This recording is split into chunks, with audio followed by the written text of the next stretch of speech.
Hey everyone, it's Kat. And Amber. And we are Wandering to Black Lesbian Expats. or travel, whichever one you find is up there. Because, we'll be changing things. Because we're trying to figure out which one y'all want us to obey. We versatile. Mm-hmm. And on that note, today, we're going to talk about slow travel. So, we've mentioned slow traveling in our other videos, but we've never really talked about what is slow travel or define it for us and how we apply it to our lives.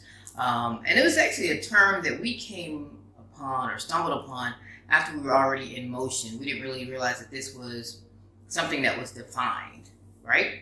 So slow travel, that's what we're going to talk about today. Yep. Get with it. Because we use the term quite often, actually, in our videos. And we were like, maybe we should explain exactly what that means, what we're really doing out here. Right. So slow travel basically means you move to a country, a city in a country, whatever, a region of a country, and you stay there for 3 to 6 months. So it's not vacationing, and it's not living, because you will be leaving possibly at the end of that 3 to 6 month term. But it is slow traveling because you're going to set up a routine, you're going to live there, you're going to get a house, you're going to set up a household. And you're going to get to be a part of the local community. You slow down, right? So you're not worried about what am I going to do this week, except for doing what you would do if you were living anywhere in the world that week, that month. And to me, it works, right? It's a beautiful thing. Yeah. I mean, I think it also gives you an impetus to really check out where it is you are. Because if you're going too fast through a place, obviously you're not going to get to see much. And if you stay somewhere too long, then you can forget to really get around and see everything. So it gives you just enough time to connect with at least the people immediately around you, to become familiar with at least the part of the city that you're in, and then it gives you motivation to go out and learn about the region altogether. It just gives you more to do and more reason to do it. Right. So for me, it makes me feel comfortable because I like routine. And so moving every 2 weeks or every week or even once a month is just too much of a stress for me. I really like to plan my life out in 3 to 6 month blocks if I can. I like to find a favorite coffee shop, a favorite restaurant, a favorite everything. A favorite park. I like to walk the neighborhood and become one of the locals after a while. So slow traveling gives me all of that, but I'm still a tourist to a certain extent. I'm still eager to get out and see the area. I want to see the tourist sites, but I also want to know that at the end of the day, I'm coming back home. Right. To my house, to my bed, where my stuff is at. Everything's familiar. I'm not doing the touristy thing, which is a little bit stressful. Let's be honest. Being a tourist, it can be stressful. It's true. Because you want to see everything that you possibly can in those 2 to 3 days that you're going to be in that city or that country or whatever, and you're just constantly running from thing to thing. Unless, of course, your idea of a vacation is laying on the beach for 5 days. Nothing wrong with that. It's just not what we do. So we're trying to see things. We're trying to live, though, as well. So slow traveling has given us that. So now when we first started out, and when we first jumped on the plane, slow traveling was not something we thought about. We moved with the intention of moving to Cambodia and staying there for a few years. That was our goal.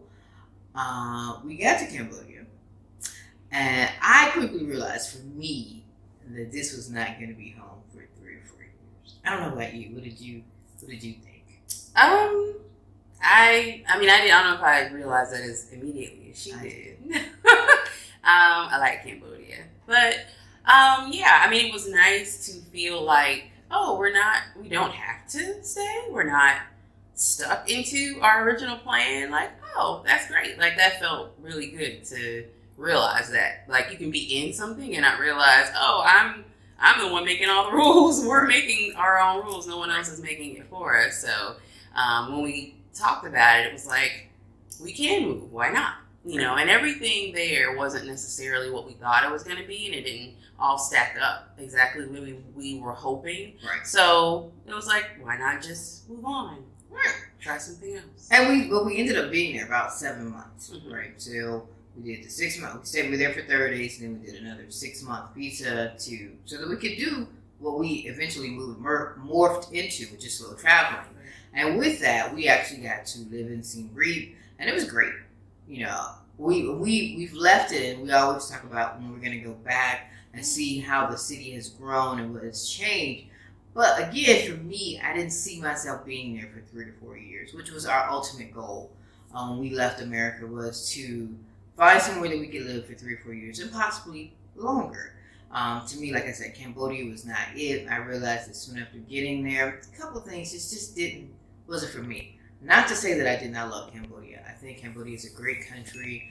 I think those who want to go, you should definitely go. But again, for me, and knowing that I didn't have to be locked in, I hadn't shipped anything, we didn't sign long-term leases anywhere.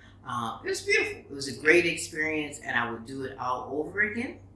I would even do the 7 months. I may even do a year, you know, just to make sure that we touched everything. Because we didn't see all the parts of Cambodia. Right. Because there are some pros and cons to slow travel, and we'll get into that in another video.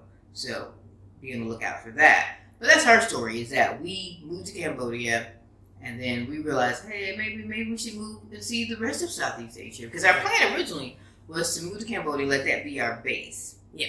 And then travel to other countries and do the touristy thing. But still live in Cambodia. What we found, though, is that the tickets from Cambodia were actually pricier than other countries or cities in Southeast Asia. Mm-hmm. We went there with the intent of doing those $50, $100 trips that you always hear about. We got to Siem Reap, and we're like, oh, all these tickets are $300, $400. Right. So we could have stayed in the States for that, you know. That's true. So it wasn't as cheap to keep it as our home base, actually. It just made more sense to just go somewhere else. Right. The place we want to go visit, why not just go there? Right. Pick up and leave. So that's what we were able to do, fortunately. And we've still been able to do it. After we left Cambodia, we went to, where did we go right after that? Malaysia. We stayed there about 2 or 3 months. Mm-hmm. We've been there a couple of times. So it was actually a good opportunity to just get there and sit there and actually see everything. And to find a favorite restaurant, find a favorite coffee shop, to get a routine down. We both work from home, so we definitely need a routine. Yeah.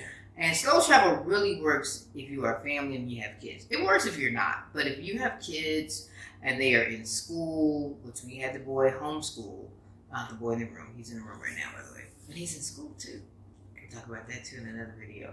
But yeah, so it was easier for everybody to have a routine, and slow travel gives you that routine. We found that if we travel a lot, everybody gets jumpy, they get irritable. Humans just need that comfort zone of home, I think. Some humans, not everybody, but we in particular do. Yeah, and also I think you're doing yourself a little bit of a disservice by not at least getting a feel of a place that you've made all this effort to come to and live for all intents and purposes. So at least 3 months, 3 to 6 months is like a great amount of time to at least be able to like really get some kind of understanding also of the culture of a place.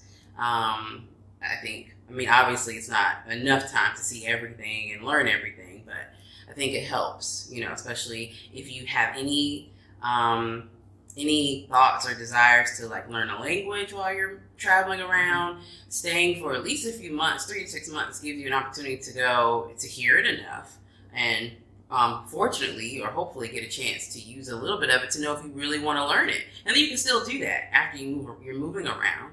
You can still, you know, continue to learn that language online or whatever. But yeah, it just gives you an opportunity to glean something or some appreciation for where you are. And it also lets you know if you want to stay there. Yeah. Because or go back. Right. Or go back. Because what I think people do and what we were going to do is we were going to move from the U.S. We had our mind was set on Cambodia, right? We were locked and loaded. And we were going to live there and life was going to be grand. And then we didn't like it as much. I didn't. Let me just put it on me. Okay? I didn't like it as much. So we decided we're going to move, right?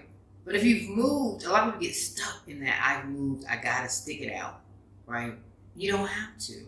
Get up and go, right? So with slow traveling, though, what that does is that gives you the option from the get-go. You know without a shadow of a doubt, you're only going to be there 3 to 6 months. At the end of that 3 to 6 months, you can say to yourself, this feels like home. I'm here. I'm good. I don't have to go anywhere else unless I'm on vacation. Or at the end of the 6 months, you go, hey, this was a great experience, and I'm ready to move on to the next location. Yeah. Options. That's what that gives you. On the flip side, again, there's pros and cons to that, and we'll get into that in another video. Again, watch the video. Right.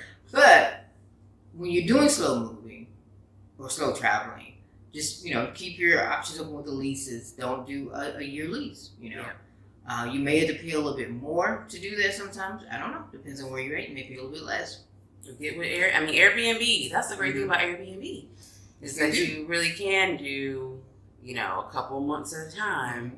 And if you end up having to move somewhere else, it's really you can move. Hey, even with that, you can move neighborhoods every month. Yeah. Wouldn't be for me, but for some people, that would be a great way to see a city because every neighborhood we've lived in has been a different flavor. I mean, even walking 5 streets over, it's a different vibe, it's a different energy and things like that. So again, that's one of the benefits of slow travel. And one of the things that we want to emphasize is that it works for singles or for couples or for families, because I think you can find yourself in each one of those things. Slow travel allows you the opportunity to change your mind, to really get involved in a city, but gives you that out if you need it, and it gives you that in if you need it. Yeah, and like you said, you can always stay longer. Always stay longer. I mean, if you go out with the intention of, I'm going to slow travel, I'm going to do 3 months here, 6 months here, and then if you end up somewhere and you absolutely love it and adore it, then that's, icing on the cake. That's it. That's home for you. Yeah. But had you went to that one destination that you ended up in for 3 months and you were like, it's okay, you probably would have stayed there longer because, all intents and purposes, when we move for a year, 2, 3, because it's just how we've been taught to move, right? So slow traveling gives you the opportunity again to see the world, see it at a slower pace. It helps you out, and it gets you to choose where you really want to be at. Easy. It's just really easy travel to me, and we love it. Yeah, and that's the whole point. That's the whole point. One of the reasons why we left. To go out to another country is to have a different kind of experience than in America, where, like you said, we really are slow living in a sense, slow traveling. So we're getting a chance to stop and smell the roses, literally. Mm-hmm. And that's a beautiful thing. And I think a lot of people who have been in the rat race, that's what you leave for. That's the whole point. So appreciate it. Take advantage of it. Do slow travel. Don't jump on the bandwagon of I'm moving overseas and that's just it and this is my final destination. Be open, be free, be light, right? I love being light. I really, truly do. 1 suitcase, 2 max, no more than that. No matter who you got with you. Pack light. Pack light, people. I'm going to emphasize that, pack light and slow travel. I'm Kat. I'm Amber. This is Wandering Soup, Black Lesbian Expats, and Black Lesbian Travels, whichever one you find. Always subscribe, like, share, comment, all those beautiful things. We'll see you on the next video. Bye, y'all. Peace and love.